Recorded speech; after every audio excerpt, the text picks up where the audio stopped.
Well, it was coordinator day here in Berea. We got to meet all three of the Browns' new coordinators, so let's go through what we heard from each of them. Let's just go in the order they spoke. We'll start with new offensive coordinator Travis Switzer. So, Mary Kay, of course, quarterback came up. It was a big topic of discussion, and I felt like he sort of just echoed many of the same things that Todd Monken said last week at the Combine. Right. He also, like Todd Monken, believes that if they don't add anyone else to the room, that they have what they need to accomplish their offensive goals in 2026. So he's happy with the guys he's got in there, Shedeur, Deshaun Watson, and Dillon Gabriel.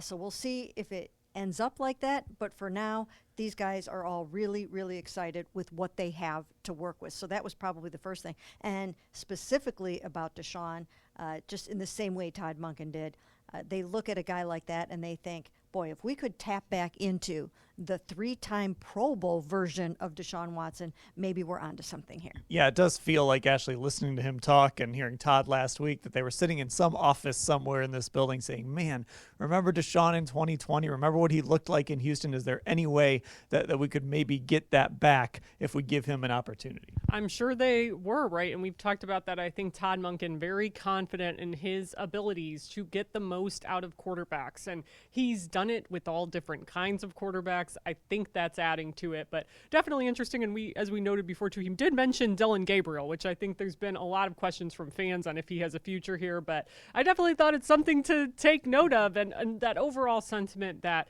they are happy, or he is happy at least, with the guys in that room right now. And one more thing about Switzer, too, it goes along with this Todd Monken way of thinking about offense, that they're going to try to accentuate what these guys do best. So that obviously he's excited about Harold Phantom, but that's why, he's excited about Jerry Jeudy and Mary Kay, maybe reigniting that career that Jerry Jeudy, that career trajectory he seemed to be on after the 2024 season. They're going to look at these guys and figure out what they do best and try to accentuate that. Yeah, he was quick to point out that they would like to revive the career of Jerry Jeudy, and I think all of the Browns organization really wants that to happen. So even though I think they probably will add another receiver or two, they are very much invested in bringing Jerry Jeudy up off the mat. Yeah, one of the themes has really been, if the offense is more operational, Ashley, maybe that'll help guys like Jeudy, like Isaiah Bond, and some of these other guys. Yeah, and I think that's what happens too when you have guys who aren't quote-unquote perfect prospects or aren't like perennial all-pros, right?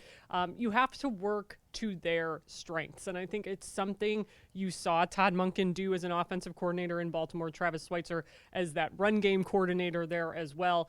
Obviously had a huge hand in some of the things they were doing with Lamar Jackson and then Derrick Henry. So they do have some experience with this, but it'll be interesting to see if you can put that into practice in Cleveland, where you suddenly don't have two of the best rushers in the league on the roster anymore. Now, next up was new special teams coordinator Byron Storer. Mary Kay, what stood out to you from Byron? I mean, an interesting backstory, obviously, with the special teams coach. We're talking about a lot of guys on the bottom of the roster. We're talking about the kicker, trying to reprise what happened last year. What stood out to you from the new special teams guy? Well, I think the first thing that comes to mind is this really is going to be a step up in responsibility for him. He's worked under Rich Bisaccia in Green Bay, one of the best special teams coordinators in the history of the NFL, really.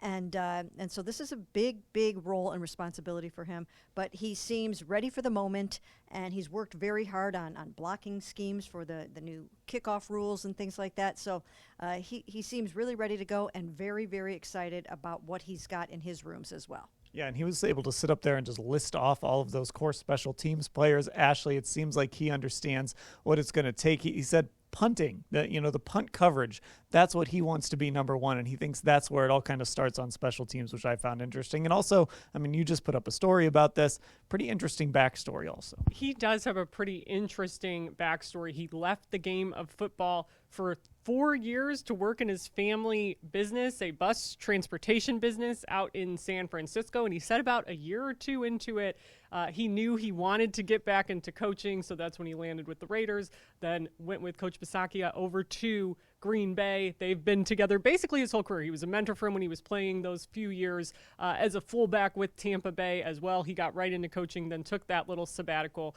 Said today that the NFL, a lot like the bus business in the sense that in busing, it's all about the drivers. In the NFL, it's all about the players. So very grateful for that time. And just on the punt aspect of things, I thought the one interesting quote from him there was, if guys aren't fighting for on that punt coverage team, it's hard for him to fight for them on game day. So definitely something as we get to roster cut down day in a handful of months, definitely I think something to keep an eye on with the bottom of the roster guys. Look, complimenting bus drivers, that's always close to my heart here with driving buses at Kent State, all of that. Okay, we were promised energy from new defensive coordinator Mike Rutenberg. He delivered that energy today. Mary Kay, your biggest takeaway? Well, whatever energy drink he drinks, whatever kind of coffee he drinks, I want to have what he's having. He brought the juice in his press conference today. He was as advertised when it came to high octane, high energy. And if Browns players don't want to run through the wall after listening to that, then I think by the time they get their introductory speech from him in April, they will be ready to do so. He's just really brings it. I mean, that's all we can say. It was quite an energetic press conference, 25 minutes of just boom. And so we'll see how this goes. But, he's got big shoes to fill in Jim Schwartz, but he's ready to do it. He plans on playing violent football, leading with the heart, and getting his guys rallying for him. Yeah, sometimes these pressers, they'll get to 25 minutes, 30 minutes, and it's like, okay, I think we're good here. And actually, with Mike Rutenberg, I think he could have gone for another hour maybe. He was fired up again. It was everything that we expected to hear from him. It was, and again, a guy who rattled off as many names as he possibly could for us. Like, he's already done his work in that regard, but he was definitely as advertised in terms of that intensity. He talked a lot about being where his feet are. It's something you hear players talk about a lot, but I thought it was interesting to hear that from a coach who is now in a coordinator role for the very first time. But I definitely think these players are going to have something to latch on to just with his personality alone. And he talked about how important it is for him to build relationships to gain that trust. So off to a good start there. Yeah, and a guy that loves to sit up there and talk about his mentors and all the people he's learned from, going through all the little pieces that he's picked up from them. If you're going to talk about a first-time defensive coordinator, learned from Joe Gibbs. It sounds like he's had a lot of guidance along the way. Dom Capers, who's going to be in this building, he seems to really appreciate all of that. So that's only going to help him as he starts down this road. All right, we have full coverage of everything that the coordinators had to say today here in Berea at cleveland.com/Browns.